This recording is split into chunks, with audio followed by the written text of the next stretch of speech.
Assalomu alaykum aziz vatandoshlar. 9-iyun 2023-yil.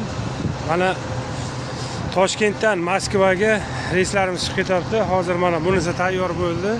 Mana ichidagi odamlar o'sha avtobus pashti to'la, mana chiqib ketdi.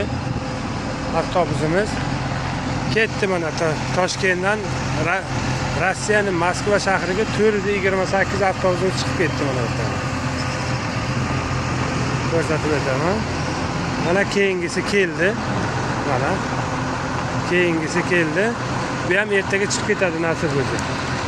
Toshkentdan Moskvaga, Sankt-Peterburg, Novosibirsk, Chelyabinsk, Yekaterinburg, mana Toshkentda barcha katta shaharlarga yetkazib qo'yamiz. Telefon qilib kelaverasizlar o'rtoqlar. Ismim Jobir, mana o'zimni ham ko'rsatib qo'yaman. Telefon qilsalaringiz, xudo ursa arzon qilib yaxshi joylardan qilib beramiz. Telefon qilaveringlar o'rtoqlar. Sog' bo'linglar, salomat bo'linglar.